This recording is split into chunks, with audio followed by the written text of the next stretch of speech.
Paddy sir always instilled that, don't be afraid of getting hit as a spinner. So those learnings, stayed with me for life, and and I always cherished being coached by the best. We know that you made the decision of going to the US.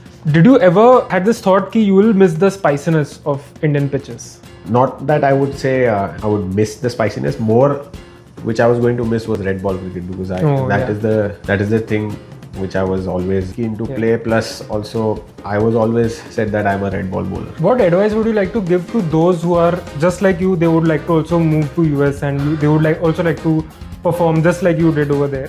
So I feel for guys who are in mid-30s, it's not a great bet to move there, start a life all over again, and have that 3 years of cooling period, and then also not have a shot to play for US. Vada pav or burger? Vada pav. No chance. Burger. The Indian will never die.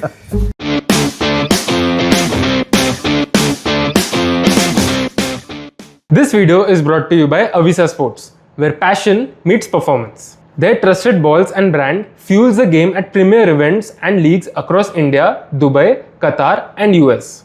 AVISA Sports extends their heartfelt wishes to all the cricketers across the globe.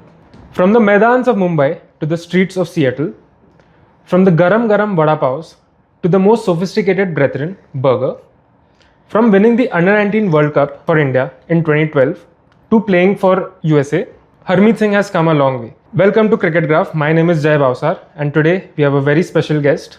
Thank you so much, Harmeet, for joining us. How does it feel here? Thank you, Jai. Great. Thank you for having me, and hope to have a great chat today. Yeah. Perfect. Thank you so much for your participation in this interview. Firstly, I would like to know how were you introduced to the sport? What is your earliest memory when it comes to this sport? I remember, I was always, crazy about sport in general. So any sport, like, in the building, I would play badminton or football. And, I joined my football team also in the first grade. I was in a Catholic school, St. Joseph's, Malad. And from there, the journey started in sports general. And then till the 5th grade, I was only pursuing football. Used to play inter-school games, leagues, whatever. Used to win there also, actually. But then after that, in the 5th grade, I used to play cricket also in the building. So then I told my dad that I want to, try a summer camp. Not pursue, but there was a summer camp, 2-3 months holiday. So I did it in Prabodhan, Goregaon. And that's where, again, everybody starts off, everybody wants to bowl fast, no one wants to bowl spin.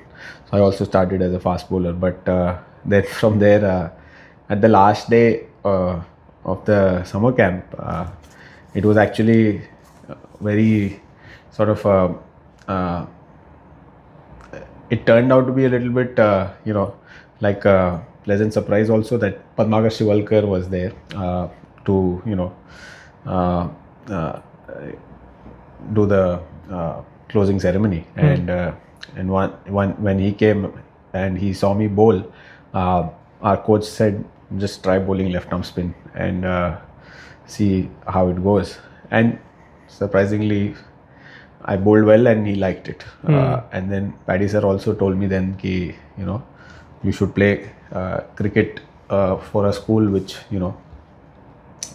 plays cricket and has a team, and then you can pursue cricket.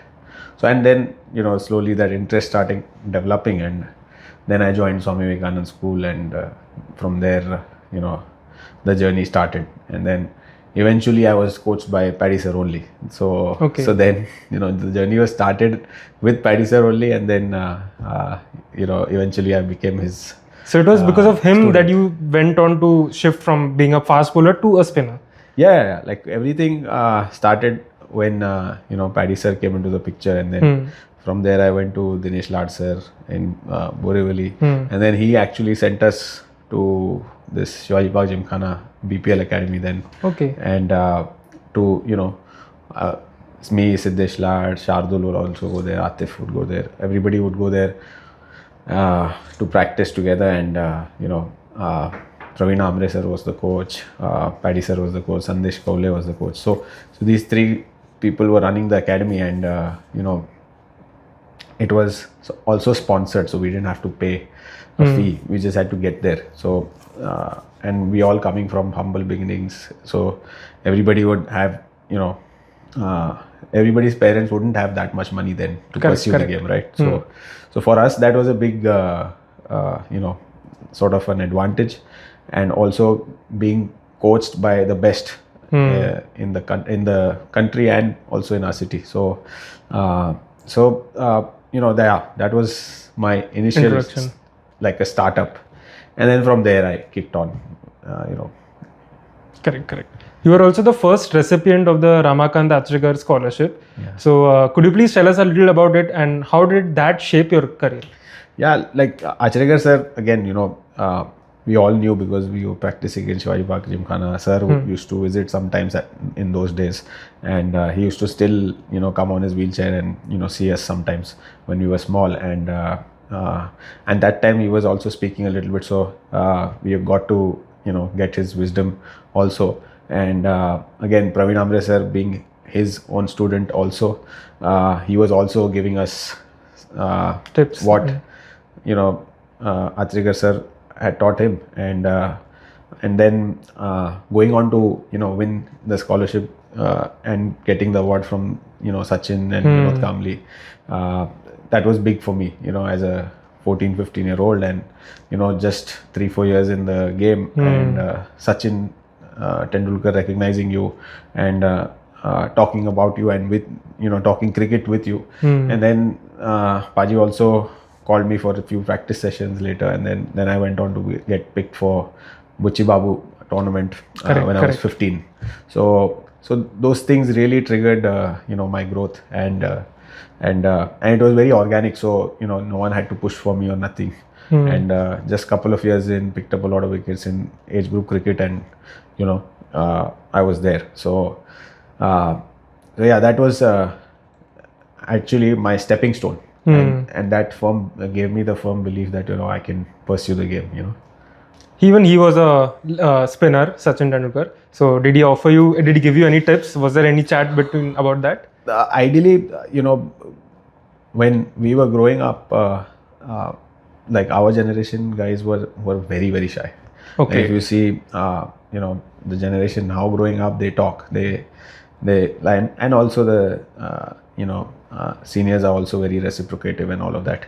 Then also they were, but we were very shy. So we would talk very less, and we would want to just listen to them whenever they speak. So we would be all ears whenever they speak, and then whenever getting a chance to bowl at Sachin, that would be the best moment. And there were so many times, during that time, it was his fag end of the career, but he used to call us to bowl at him at BKC, and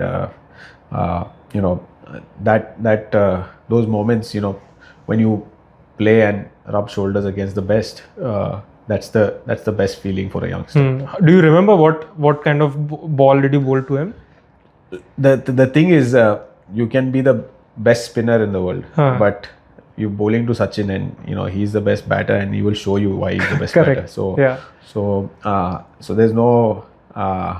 Yes, I do remember, as you say, but I also remember getting smashed by him. So correct. So there is no.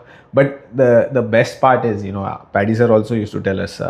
There were so many times Praveen sir used to bat in the nets, and he was still playing for Air India here and there. Then so Praveen sir used to hit us from Gymkhana across the tennis court on the road, and Paddy sir used to say nothing happens. Go get the ball from the road, come back, bowl again, and then next ball maybe you'll get it again, and then you go to the road again and come back. So those are the learnings you get as a youngster, where Paddy sir always instilled that don't be afraid of getting hit as a spinner.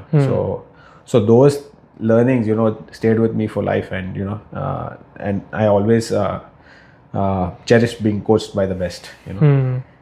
So you were in and out of the 2010 World Cup, under 19 World Cup, but then you went on to have a very stellar performance in the 2012 World Cup.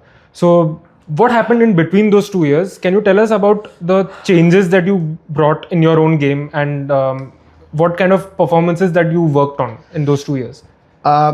I think up until the 2010 World Cup or anywhere in between, 2010 World Cup was the first time I had a little bit of a stutter in my, because, and that also was not because I was not bowling well or anything.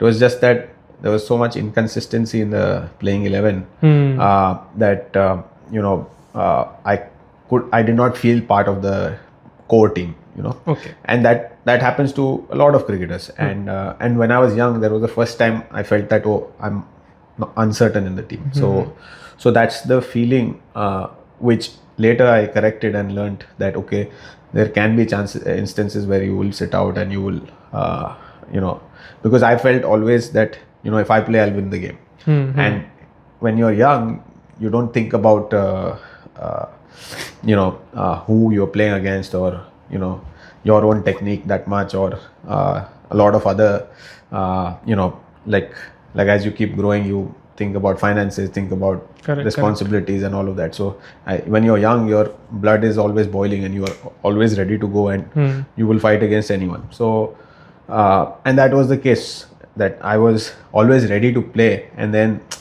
when I was sitting out, I was upset. And again, not that I was showing, but I would wanted to play, because I was coming from the back of my Ranji Trophy debut, where I picked 12 wickets in 2 games, and I thought that I'll be playing all games, and I could see that I could perform and all of that. But then moving on from the 2010 World Cup, when I left, I only got 1 game for next year for Mumbai Ranji Trophy. I picked 5 wickets there, but then Mumbai did not qualify for the next round. And then from there I was captain for under-19 Mumbai, and that year, because last year's World Cup, Surya and Shardul and Siddesh and all the most likely players who would play in the next World Cup got overage, and, you know, were not part of that World Cup. Then I was the one who was coming from the last World Cup to the next one, and we had to form the on very, very new side to put in for the Kuch Bihar Trophy. And I wouldn't say that a lot of the names were coming from the previous team. And so then we formed that new team, and, you know, playing with the new side, me being the captain. And I remember 2011 I did not play Ranji Trophy also. So they specifically told me to lead Kuch Bihar and, you know, get us the championship, which eventually we did, but with a very youngish side, where, you know, Akarshit was still actually playing. But then other than Akarshit, it was you know, all the guys who were just making a mark. Tushar was there, but Tushar was sitting out most of the tournament. Sarfaraz was just coming up. Then he also played 1 or 2 games, and then we had Pratik Prabhu, we had Jaideep Pardesi, and all the guys who were, you know, coming up and not played, you know, sort of 3 years of under-19 cricket or 2 years of under-19 cricket, and still we managed to win that year. And contributions were significant personally and from the team, everybody. So then under-19 West Zone, I was the captain there. We won under-19 Asia Cup. We won. Then couple of under-19 tournaments we won. So, you know, when you're in a year where you're winning championships, it was sort of that year. And then when we went to the World Cup, I never felt like, you know, we might lose a game because we just won almost everything. But the first hurdle was West Indies, and they had a very good side, and we lost the first game. Individually, I had a good game, but you know, and we ended up losing the game. And then I got viral fever there, and 2 games I lost over there. And then we won those games, but I think we were playing against weaker sides. I think PNG and Zimbabwe, whatever. Then, but on the day of Pakistan game, I felt well, and I went to the coach and said that I'll play. So then I played, we won the game, and then from there on, you know, we all know we won the World Cup. But preparation was always there, and as I said, you know, performance-wise, I never felt like there is a problem, and me being up for the challenge or anything. So, which till under 19 or even further later, wherever I played, performance I always focused on, and I wanted to do well anywhere I played. We all know that you guys won the World Cup in 2012, but apart from that, what is the most memorable moment from that series, from that tournament, which still is stuck in your head? I feel again that not that I won that game, the India-Pakistan game, but the way the game happened, and it was a low-scoring game, and low-scoring games are always thrillers, and then we got them all out for 136, but when we came back in the dressing room, we thought it would be a walk in the park, but then Pakistan came back very strong, how they would every time, and we were like 3 out for 5 runs, and I had just come out in my slippers, and then I had to go back in and change and pad up, whatever. But those kind of games I personally like being part of, and then being out there to win the game for the team, and using your game awareness, using your mind and under pressure, and also not playing those rash shots when not needed, or those indecisions, and having that discipline to do the right thing when the team requires you to deliver. So those things were needed, and we were on the good side of things, and we were able to execute, and we won that game. So and it wasn't just me, but Sandeep also on the other end. The amount of balls he blocked gave me a chance to score runs. So that really was one of the better games in the World Cup, and also for us, that hurdle where when we won that game, we believed that we will win the World Cup. Yeah. And it was also your first taste against a side like Pakistan. Yeah. So there is something... Correct. And also I was sitting out the last time we played against them, and it was a short game last time we played against them, 23 overs, 22 overs. And then again, they played really well, finished the game, and that was very good. But I personally had a feeling that maybe I could have made a difference, and in the newspaper, even when I was sitting out, there was a crying image coming out in one of the front pages a year only, I think, Mumbai Mirror or someone, I think. So so that feeling of it actually inculcated when I played for Bombay only, and wherever I played in Mumbai, because losing we don't accept here, and we don't our coaches wouldn't let us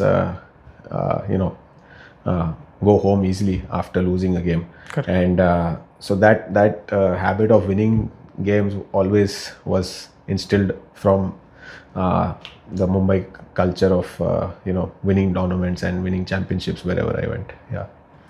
So you later got picked for Rajasthan Royals in 2013.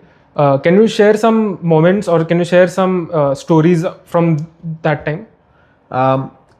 Firstly, when in 2013 I got picked, domestic players, uncapped players were not in the auction, so you had to deal outside the auction. So one morning I had multiple teams offering me that year, but then one morning I got up, and I get a call from Rahul Dravid, and Rahul Dravid before the World Cup also had seen me, because he used to practice a lot before Test series in NCA, and he would ask us to bowl at him, and whoever was available there, and so he'd seen me a lot before that, and then so him making that phone call and asking me to play for RR was just sealed the deal for me. And what was the reaction when you saw? Yeah, it was private number, so I didn't know who was calling. And then he was like, "Hello, Rahul." So I was like, "This is Rahul."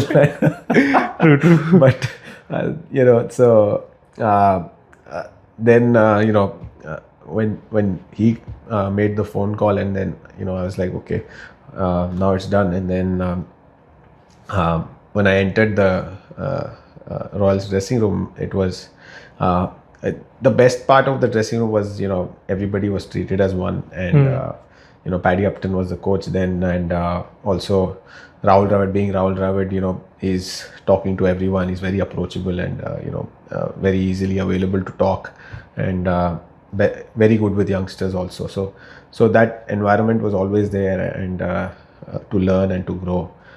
So enjoyed my time with not just Rahul Dravid. There was Shane Watson, and Watson was another amazing character, very soft off the field and then very aggressive on, and those things you get to learn. Brad Hodge was there, Brad Hogg was there. Shane Warne actually did not come that year. That was the previous year, was the last year. Oh yeah. And so all these guys who were there were best in the business, and switching personalities on and off the field is what I learned the most from them. That playing cricket requires a personality, and any sport actually requires that personality, and which I learned from them. Where if you're shy and play cricket as being shy, that doesn't work. So Rahul Dravid, being the person he is, off the field, on the field, he's fire, and you can see it. And when he's in the hurdle, when he's talking to everybody, and he's going out there to win the game. So that body language and all the other aspects of my game I built while playing with guys like him, and being in dressing rooms like Rajasthan Royals. Yeah. Before even getting in the World Cup scenario, you had already debuted for in the Ranji Trophy in 2009, right? So what was that experience? Can you tell us a bit about that? Yeah. Again, at 15 when I played Buchi Babu, I had the taste of Mumbai dressing room, where because that Buchi Babu, everybody was there. It wasn't like we sent a young team. We had the likes of Wasim Jafar, Rohit Sharma, Ajinkya Rahane, Ajit Agarkar, everybody came. So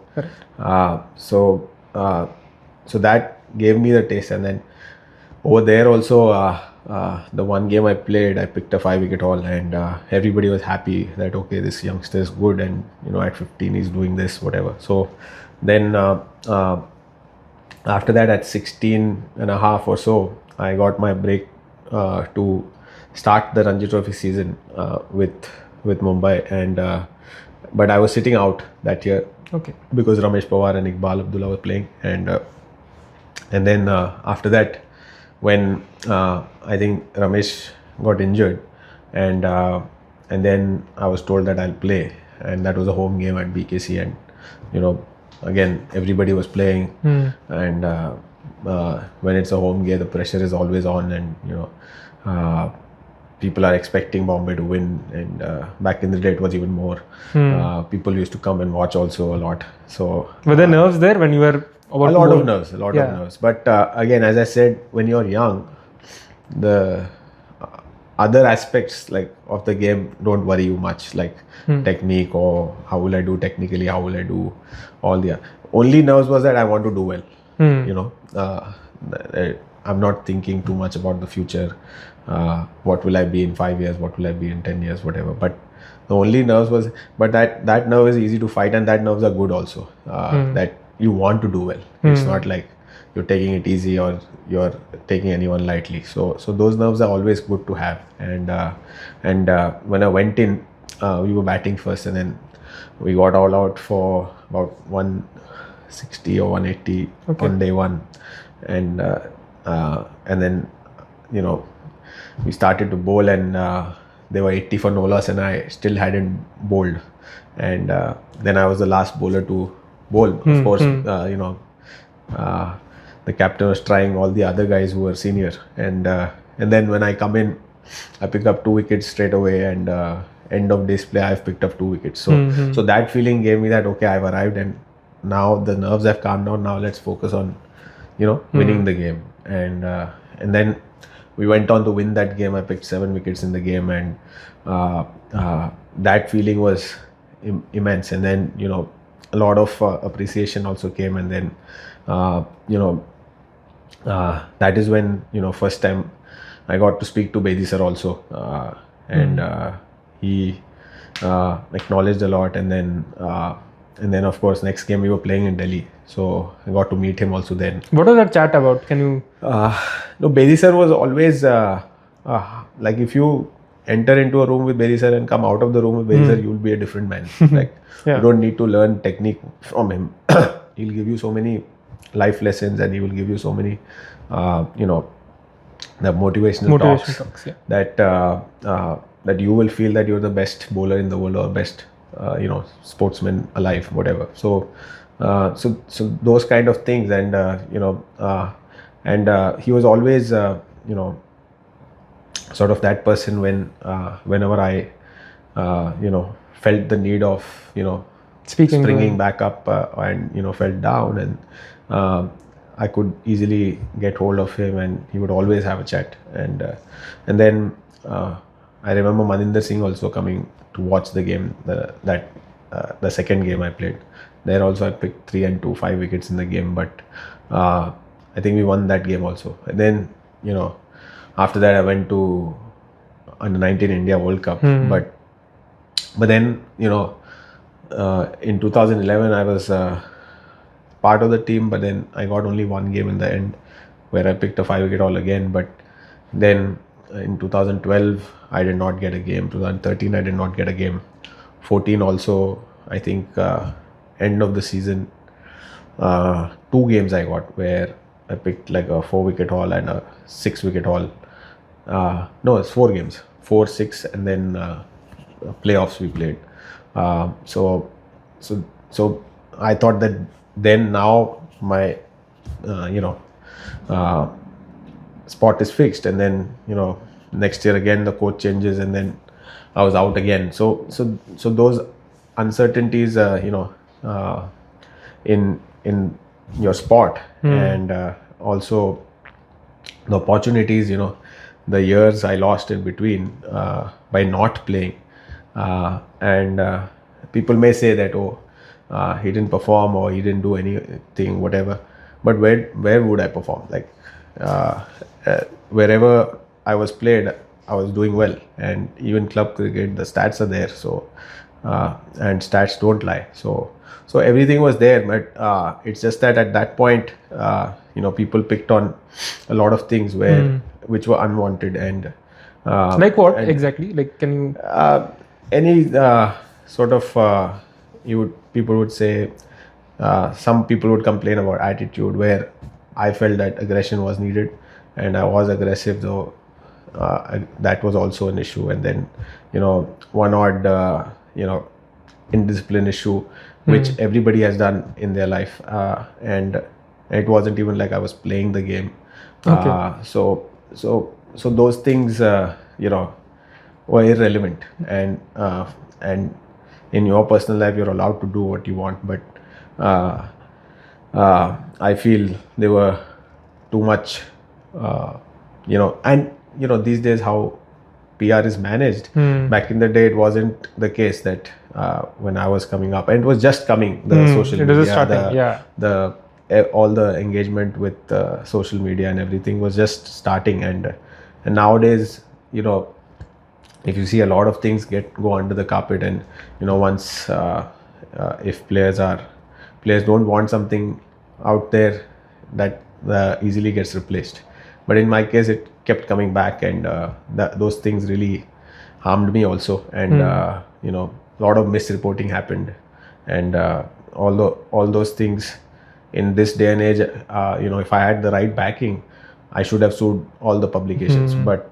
But again, those things are the past, and you learn from it. So, correct. How did you tackle that when you were facing those issues?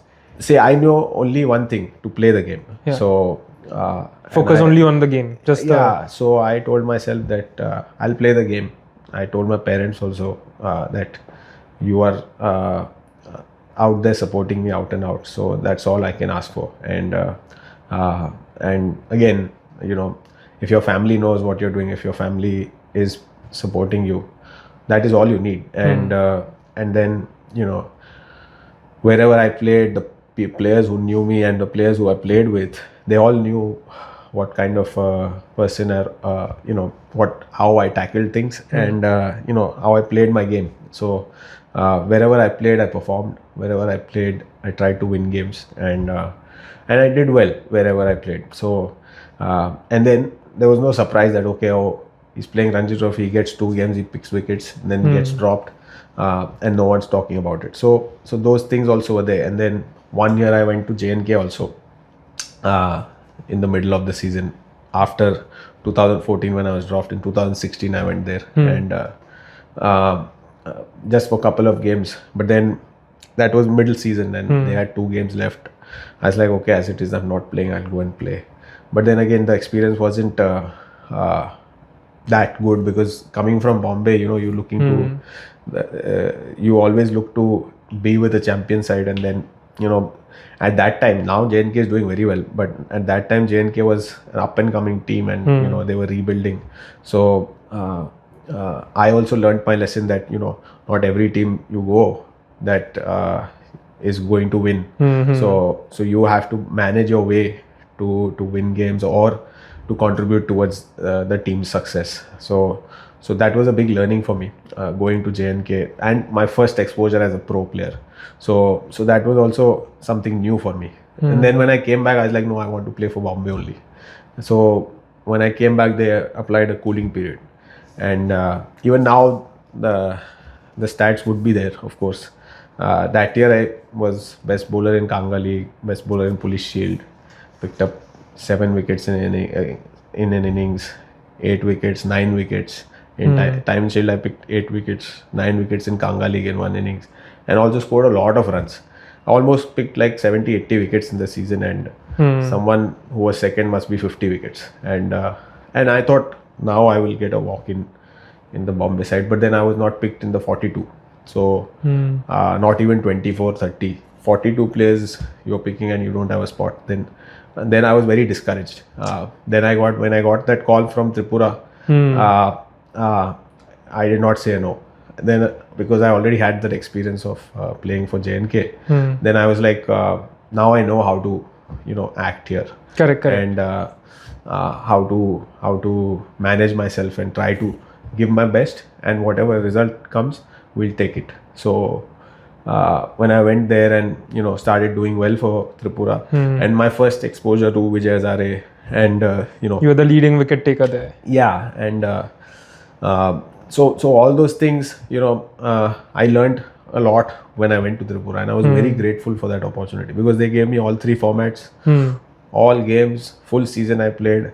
So when you play that every year, then you start learning that, okay, I need to do this to survive the season, to do well, to pick 50 wickets in the season, 60 wickets in the season, and this is the process. Then you blueprint the process and you start doing it, and you are in that phase where you're challenging yourself, and that's what 2018 was the first year I got, after 2009 when I made my debut. So that's like 8-9 years, and then you get a full season of Ranji Trophy. So that really gave me a lot of learning, and then 2019 also I played, and then I did well both seasons for them. Scored 100 also in first class cricket for them, and then picked up decent wickets. My last first class game was also a 6-wicket haul. So I enjoyed my time in Tripura and was very grateful for them to give me that opportunity, and I just wish that if my home state gave me that opportunity, I would have failed also, that would have been fine. But not getting the opportunity was always the problem, and not that I failed or I'm complaining about it. Why? What was the reason, like in your opinion, that why you were not getting selected? Like just in your again, as I said, people made opinions, and people, whatever they thought were their assumptions about me, then it was just like a stamp, and then you do whatever to remove the stamp, doesn't remove, and then I just had to live with it at one point, and then no matter how much I perform or how well I do, it was not going. And then at some point you might be you can be very strong or anything, but at some point it starts affecting you, and then slowly it affects your performance also. In my case, performance wasn't affected, but I felt that I could have done much better if I was with a free mind, and if I was given the free hand and given that backing which let's say all my other colleagues had. So all these small things were always there, but again, there's no regrets. It's all part and parcel now. It's gone. So but now that you asked, I gave you an answer. Yes. So you have played in various domestic leagues. Mumbai Premier League is also being one of them. How do these leagues help a cricketer? I think in every way it does help, but the biggest way it helps is the exposure to all the live cameras, crowd, and getting used to the crowd, and when the feed goes live, you do well or you do bad, everything happens. Like you get a lot of comments on social media, then it can go every way. So getting that exposure to criticism and to appreciation, and managing it in your head, how you do it. When you get appreciated, you don't want to be there. When you get criticized, you don't want to be down. You want to be level-headed, neutral the whole time, and all these things should not affect you. Correct. So all those things, and and getting used to the crowd and playing against a crowd where you have to perform under pressure and all of that. So those things, it's a very good startup where what's next to come. And the people who do well here don't find a problem to do well to the next level, like an IPL or playing for India or whatever. So I think that's the biggest exposure. Exposure is the key for all the youngsters playing these leagues. Can you share some struggles off the field? Like, because I'm pretty sure traveling from Borivali to Dadar for matches, or even Marine Lines for that matter. So tell us a little about that journey, your struggles. Yeah, initial days, when I switched from Malad to Borivali, Swami Vivekananda School, I knew that I liked playing cricket. Not fell in love till then, but my dad was, he was also more fascinated that, oh, my son, he has talent, whatever. So he spoke to the coaches, and the coaches said, oh, he's very talented and all of that. So I was 10 or 11. I couldn't speak for myself that how talented or not I was. So but for him to take that call where he sold the house and we went to Borivali and stayed there on rent at that time, and that was a big call, and for him to do that as a father, now that we've grown up and seeing life, it's not easy, and moving his own workspace, everything. So then my mom's job was to take me to practice and everywhere and be with me wherever she could. So morning I would get up around 6 a.m. and go to school, but we would do practice before from 6:30 to 9:30, and then go to school for the remainder of classes, and then 1 o'clock school would be over, and then we would go to the tuition straight away, and then at tuitions my mom would come and bring me food and change of clothes, and we would change and take the bus to the station, take the train to Dadar, and then walk to Shivaji Park Gymkhana, and then practice for another 2-3 hours, and then maybe take a bite of snack, and then from there walk to the station again, and then take the fully packed local trains, and that to Dadar is like the middle of the middle station, so it's not that the trains are starting from there, so it's coming packed, and then you are entering into the train with your kit bag and everything. So it was a very adventurous journey every day, and but I did that for a good 6 years, and also when we went to for games in between, wherever Marine Drive or Churchgate or Azad Maidan, Cross Maidan, and all the gymkhanas over there. It was always waking up early, and the best part was that mom would always be there, and she would always actually everybody in my team loved her food, so she would always pack extra tiffin for everybody to eat, and so those were very happy days also. It wasn't the struggle actually, it was something which I was enjoying a lot, and it never felt like a struggle, because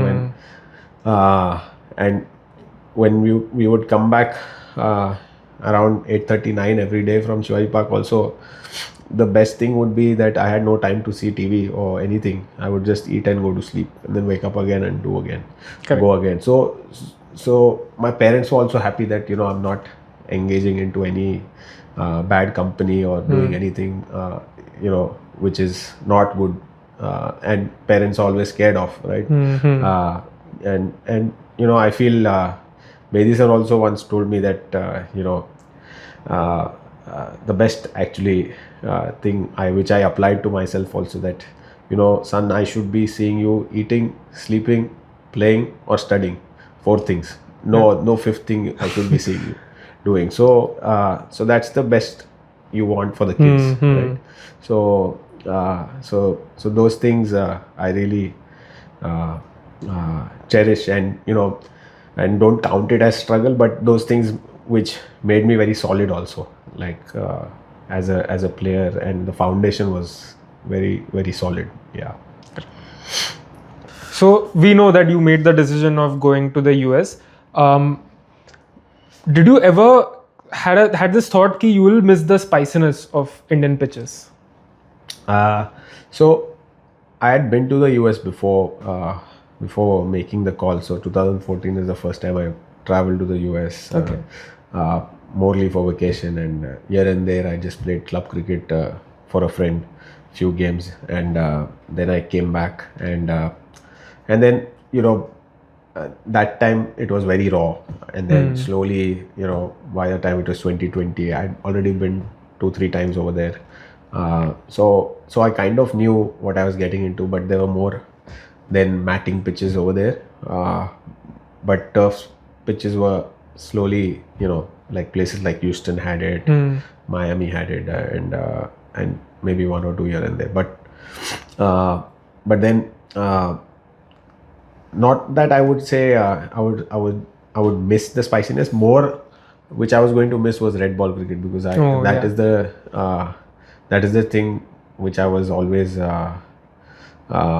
keen to play. Plus also I was always said that I'm a red ball bowler, and I played red ball only most of my life here. So red ball was also fun to play with, bowl with, and a lot of things you can do as a bowler with.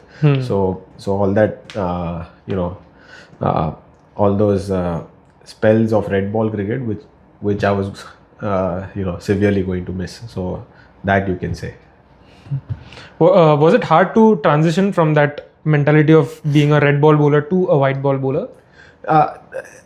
See, I feel it's just like batting, the one who plays 4-day cricket well, and also then adapts to 50 over and then T20, just like how all our greats have done.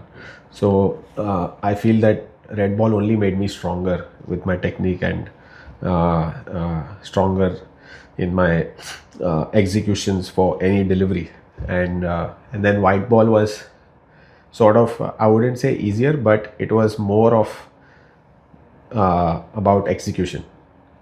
Red ball is more like you have to get the guy out on defense and all of that, so it's more tougher to get people out. White ball is more like you execute the ball, and then more or less likely the guy will not hit. So but when you don't execute is when the ball goes far.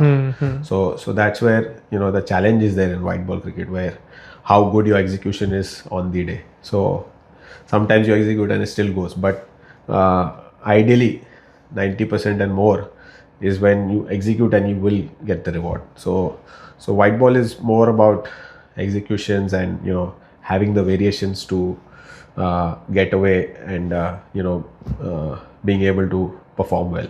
Correct.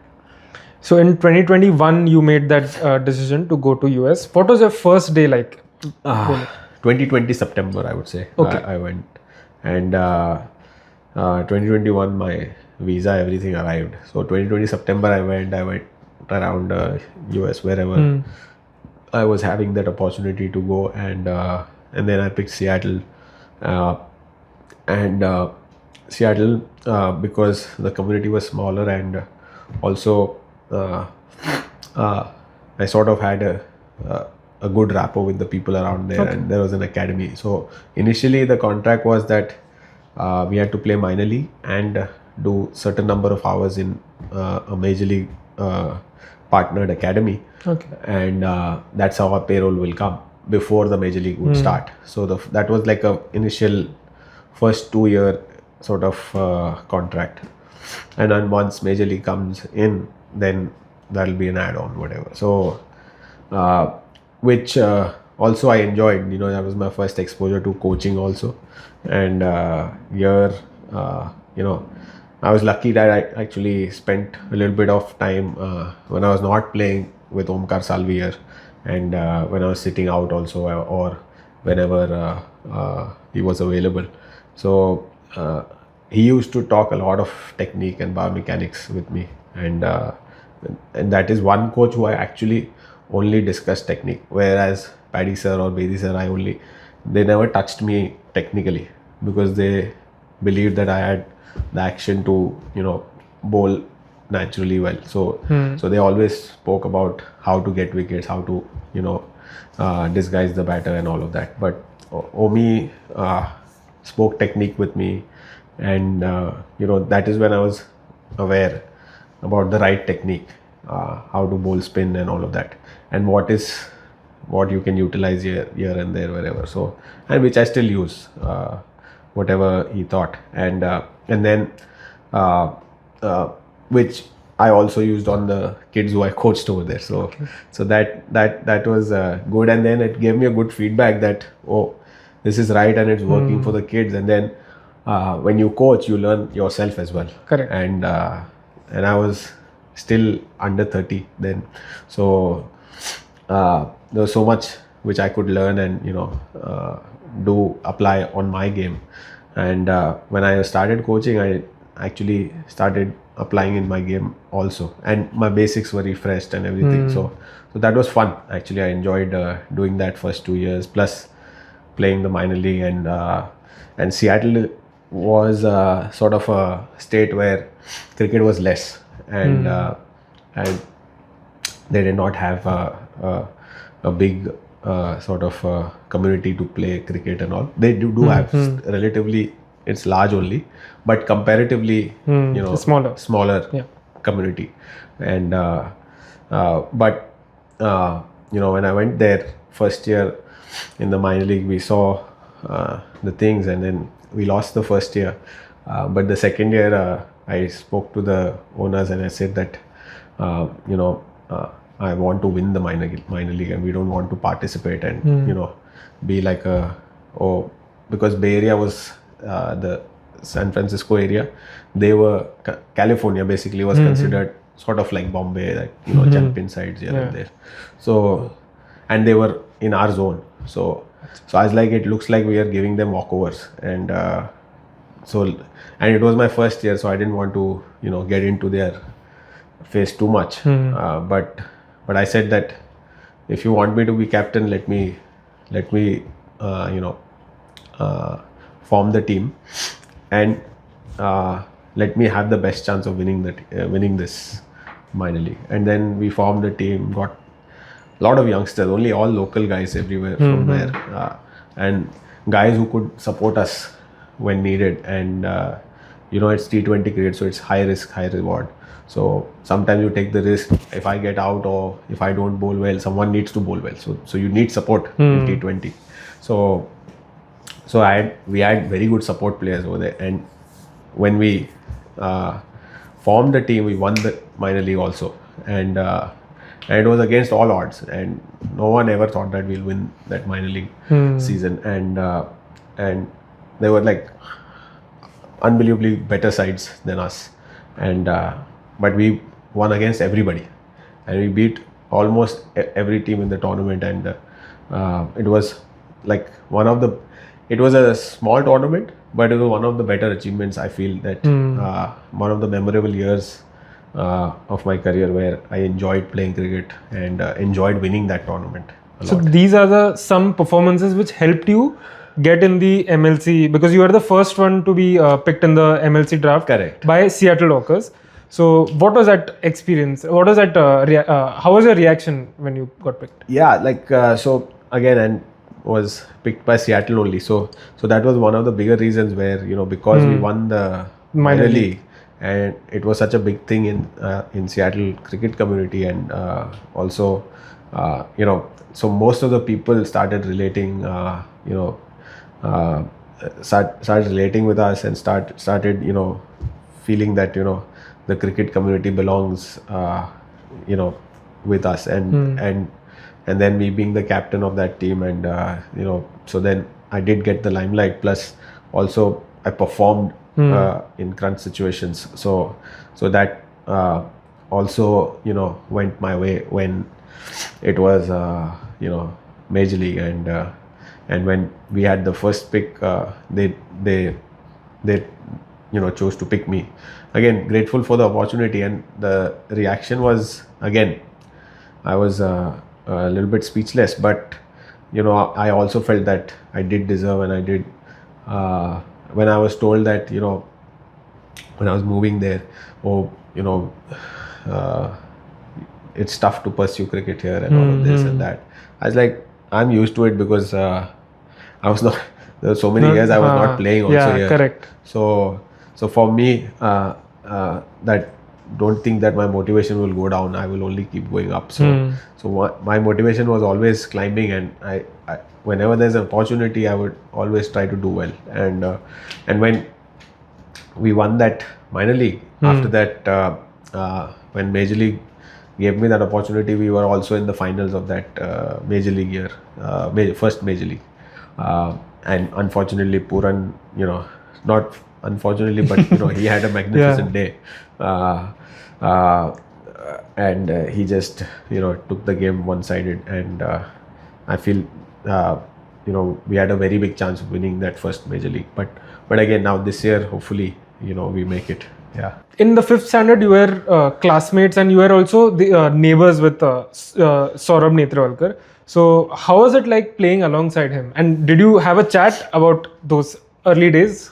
Yeah, like Saurabh, always, I do remember not just our 5th grade, like our same school journey, but also then later we played for under-19 Mumbai also together, and then under-19 India together, and then when he moved to America, and working in Oracle, and the job he had, everything, we were all happy for him, and then long story short, when I moved there, and he was already playing for the US, and it was always good to see him, and he's always like a character which is very calm and to himself, so he's been actually a very sort of a revolutionary sort of a fast bowler for USA cricket, where he's performed every year and done well for them, and then after me getting included in the side also, he's still playing, still doing well, so it's always fun to have someone on your team who is also consistently doing well, and then it forms a good support system, and then like now Saurabh is also there, but then we all also perform, then it makes a good team then, especially T20 or shorter format where anybody can go for runs, and anybody can have a bad day, but the more good bowlers you have in your team, or more support system you have in the team, the better chances of the team succeeding on a particular day. What was the biggest takeaway when you represented USA last year in the T20 World Cup? What was it like? Can you take us through that feeling and take us through that journey of that tournament? World Cup, I think, again, any cricketer's dream to play, a cricket World Cup, and happening in the USA first time ever, can't make it sound any better. It was like a film, and us playing games in Dallas, New York, home, and it was so much sort of I feel like playing at home plus playing the World Cup and the crowd and everything, the feeling, and then beating Pakistan in the second game, and that feeling gave us that if we can beat Pakistan, why not the next team? Why not the next team?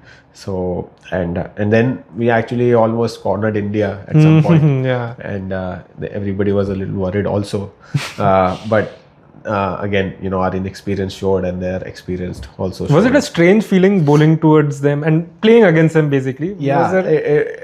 And initially, especially the national anthem feeling, and me and Saurabh were talking before the game, and also other guys who were there, that what is it our reaction going to be during the national anthem, and then everybody said that if you want to sing, you should sing. So then I was like, okay, yeah, fair enough, there's nothing bad in it, and we will.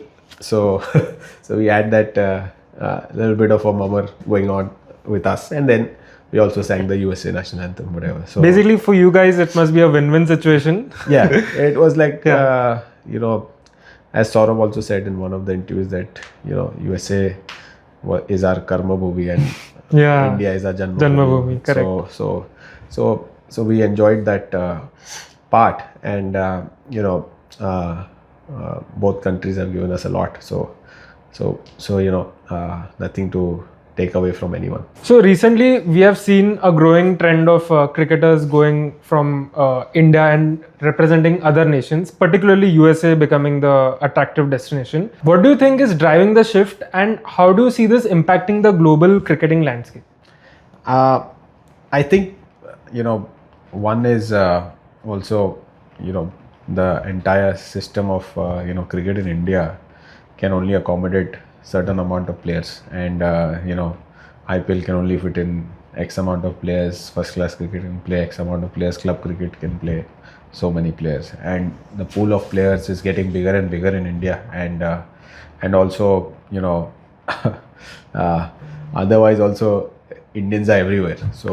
So there are Indians already outside playing cricket. True. Plus the people who are, let's say, lacking opportunities in India, also trying to make a move here and there. But and it's not just India. I would say a lot of South African guys move out, play in Ireland, play in England, play a lot of places in Europe, and a lot of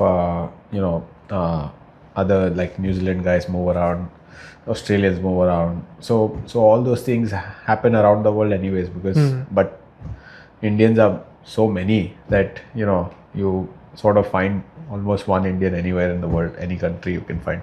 So we do get sort of a stamp where we are moving out here and there.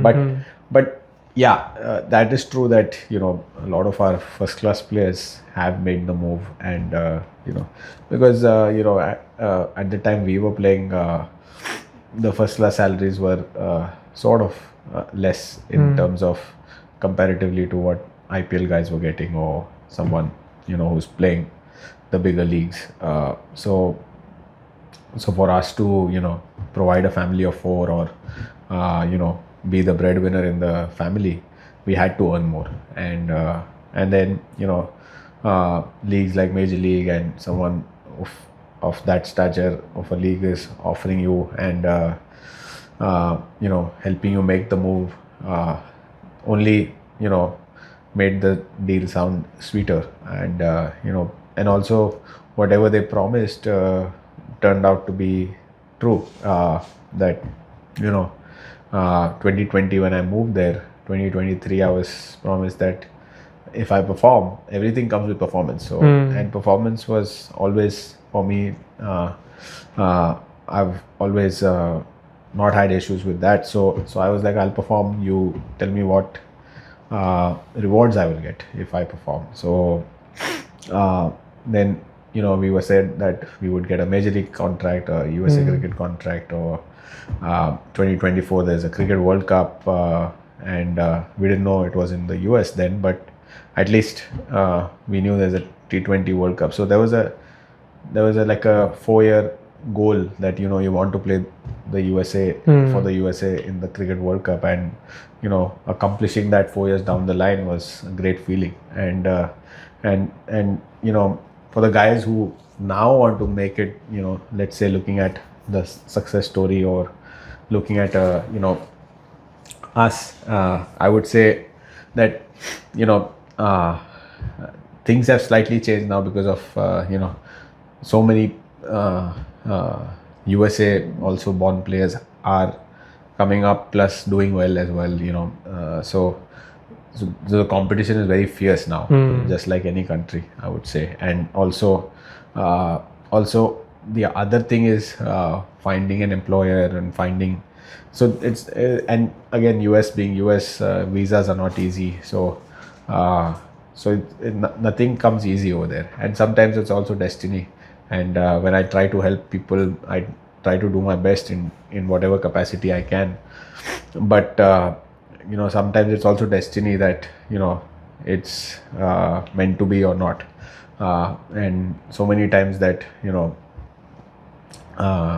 you try to do the right thing for someone who and all of that, and who can add value in the country, and it doesn't happen.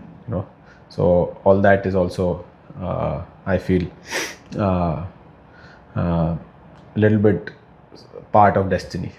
What advice would you like to give to those who are just like you? They would like to also move to US, and they would also like to perform just like you did over there. So what advice would you like to give to those cricketers? Yeah, I feel times keep changing. So like when we went, it was relatively easier to move, and lot of employments were there as cricketers. Nowadays, let's say employments are less, and also player pool is bigger over there. So what I would suggest is, let's say if someone's in their mid-30s, I don't think they should move to the US straight away. Rather than they can retire, and there's so many retirement leagues here, they can easily sustain a good living. Plus they can aim for leagues outside of major league to play as pros. Like there are a lot of T10 leagues, there are a lot of outside legend leagues, there are a lot of leagues around the world happening right now. Correct. So I feel for guys who are in mid-30s, it's not a great bet to move there and start a life all over again, and have that 3 years of cooling period, and then also not have a shot to play for US. At least I was in my late 20s, and in my early 30s I played for US, and now I can play a few more years and have a good career, but not after 32, 33. I would suggest that you should be moving and then trying to be a local over there, because I feel there's enough opportunities here only itself to play, unless you get a good quality coaching contract, and then someone's taking care of you, and everything is picture perfect, then definitely move. But other than that, taking that leap of faith is not needed. But yeah, definitely guys who have like a green card, or families have green card, and passport, US passport or whatever, if they want to move back to States, I think it's a good time that they can come back and be in the domestic system, and then climb up the ladder. But other than that, I feel there's so much talent also coming up within the USA cricket system that I'm more excited about that, and hope that a lot of USA's talent surfaces just like now how they are. So what keeps Harmeet Singh going despite all the ups and downs? Yeah, for me, I don't try to complicate my life at all, and the simple quote which I follow is, "It's not over until I give up." So, and for me, that line sums everything. Where no matter how bad of a situation I'm in, how is it over if I don't say that, uh, I give up, I'm done, I don't want to play again, and all of that. And it's just like sort of stock market life. It keeps going up and then it goes down and then it comes back up. So you want to be able to sustain and ride with it. So and I also believe in never too high, never too low. So when things are not going right, you don't want to be like too unhappy or too sad, and when they're right, then you're too happy. So I don't try to be very happy or very unhappy, and those are times where people do call it struggle, but I feel that those are the times which make you stronger also as individual. And for me, I think those times have also made me a better person, and more sort of gave me so much more awareness about life, about ups and downs, how people act with you, and people be with you in your best times and your worst times, and you know your true friends also then, and then family also sticking by, and then you realize the importance of family and all of those things. These are all life experiences, and I feel I'm just grateful for whatever journey I've been through. And again, when you're playing the sport, I feel that's the biggest joy, rather than not playing the sport. So for me, again, it did not matter whether I'm playing in Azad Maidan or Wankhede Stadium later part of my career. When I realized that, for me, not just playing for India is a goal, but playing the game every day is also a goal. And me growing up, when I played my club cricket in Shivaji Bagh Gymkhana, I grew up around Ramesh Pawar and Praveen Tambe. And Praveen Tambe, being Praveen Tambe, we both made our debut in the IPL the same year, and I was 19 then and he was 42.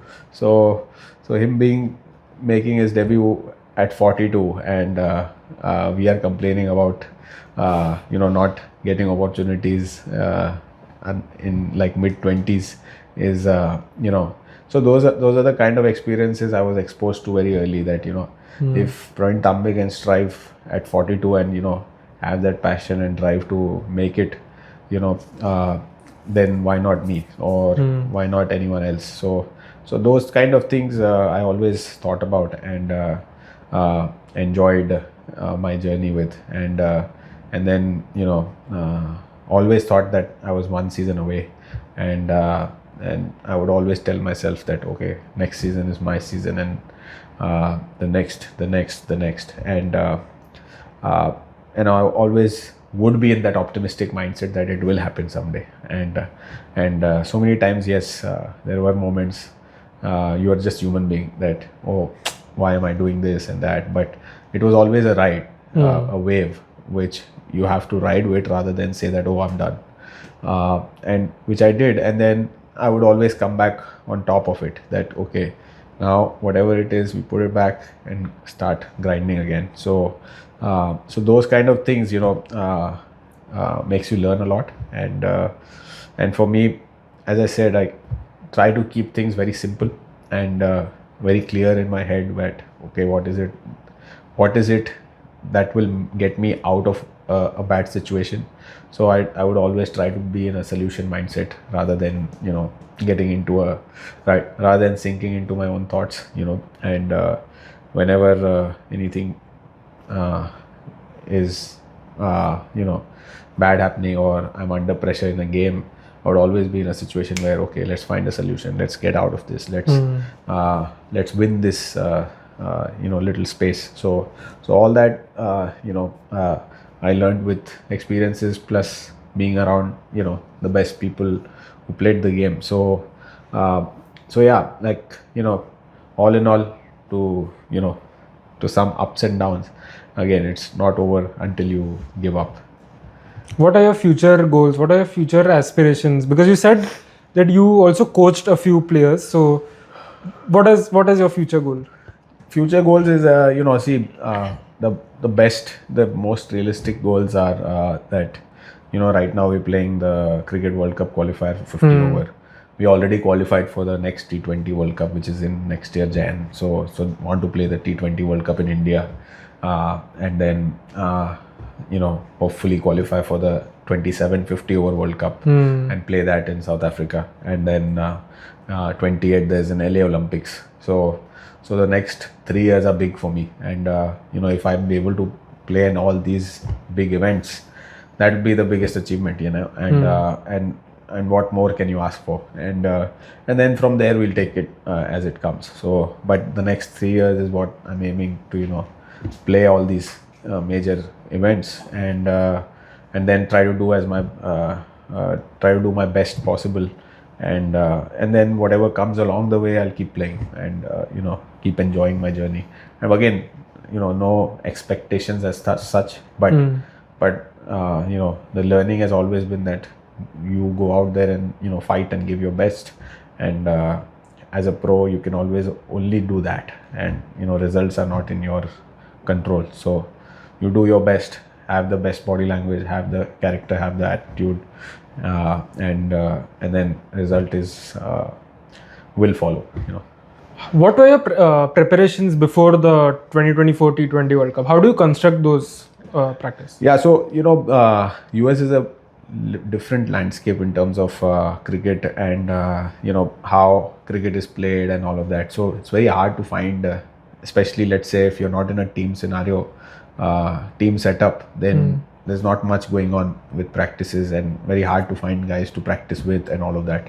So at that time I remember Prasad Patil, from Bombay, who I played a lot of cricket with also in Bombay, he called me and said that I have this tourist visa and I'm thinking to come and watch T20 World Cup games, whatever. So I was like, now that you're thinking, I'm also thinking that you come a little early and make me practice, and because you are practicing with coaching with the likes of Omkar Salvi and Abhishek Nair over here, so help me get into good shape and help me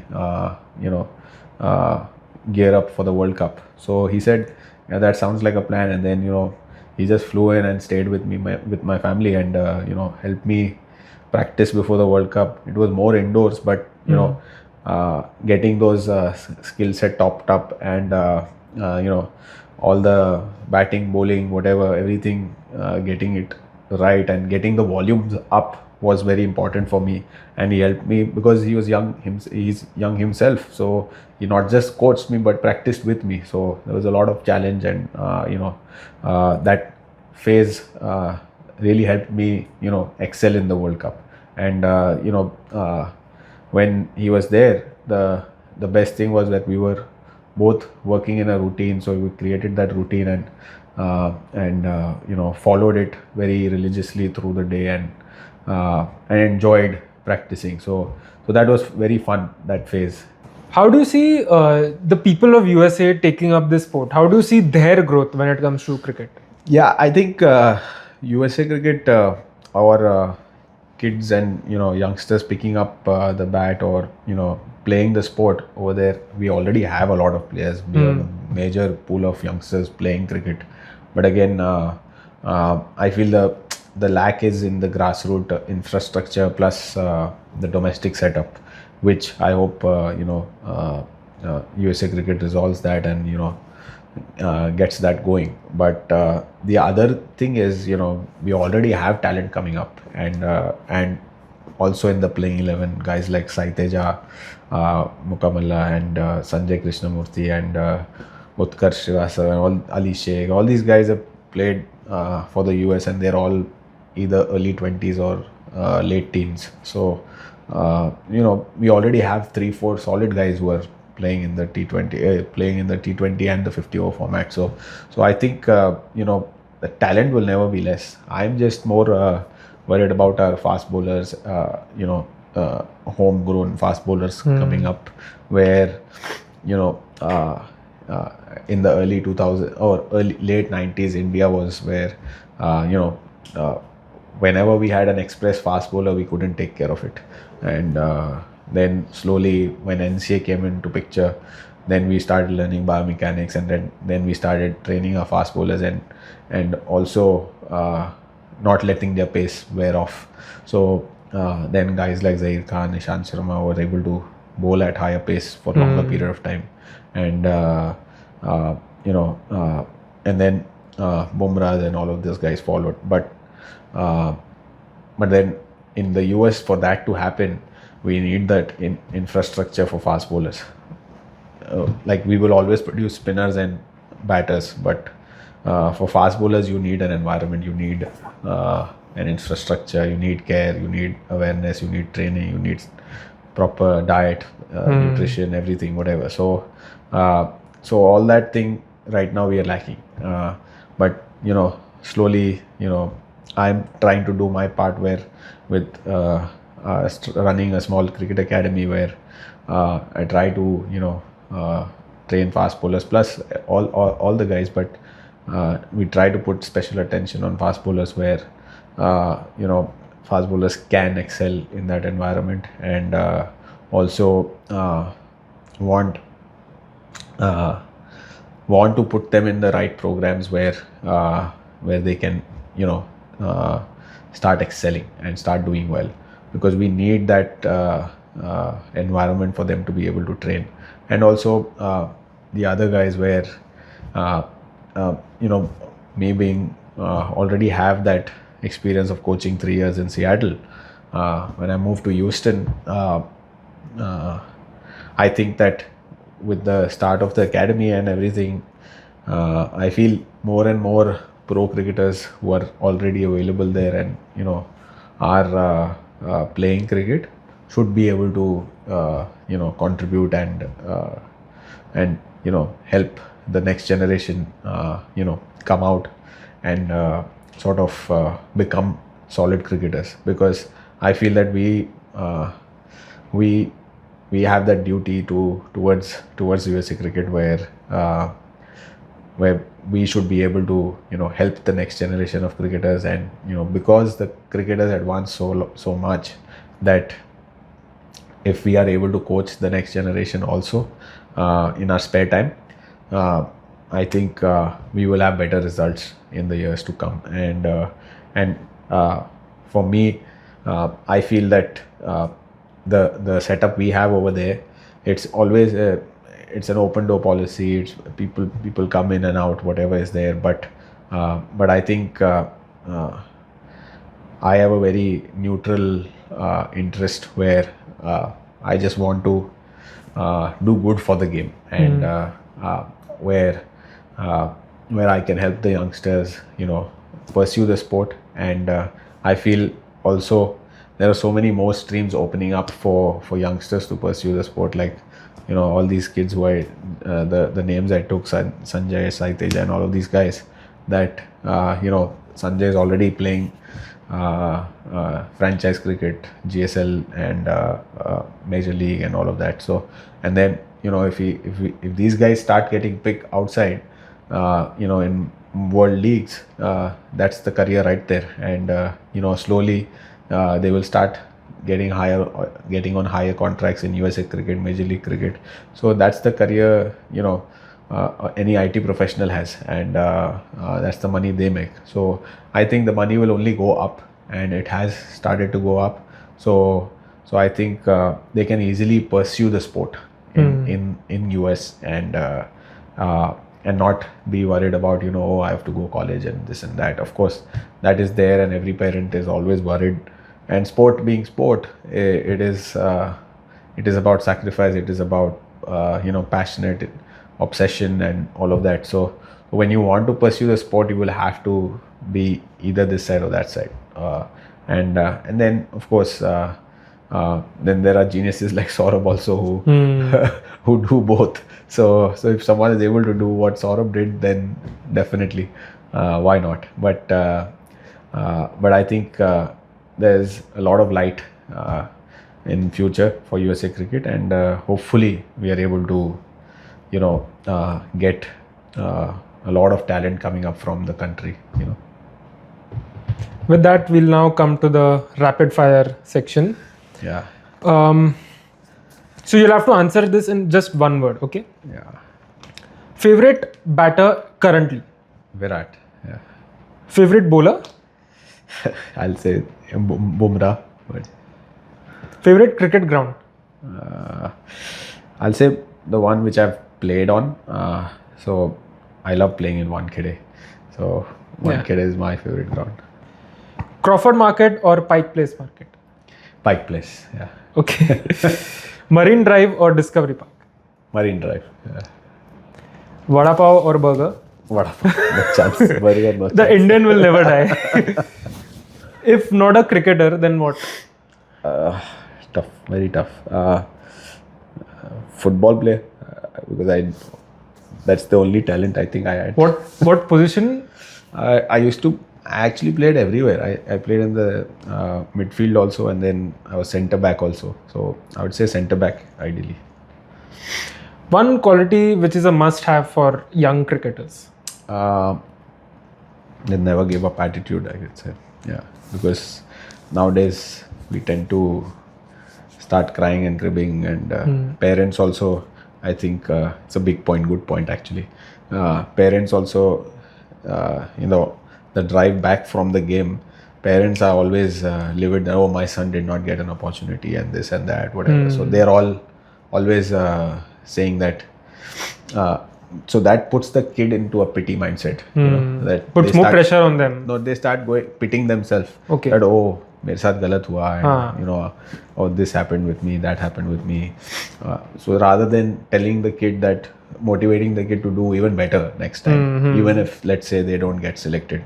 Because I don't remember my parents saying that after picking a lot of wickets that, oh, what, this selector didn't pick you, or that selector didn't pick you, or they didn't pick up the phone and bash the selector or anything. So all those things, times have changed, but that should not happen. Yeah. If you had to play this year's IPL, for example, which team would you play for?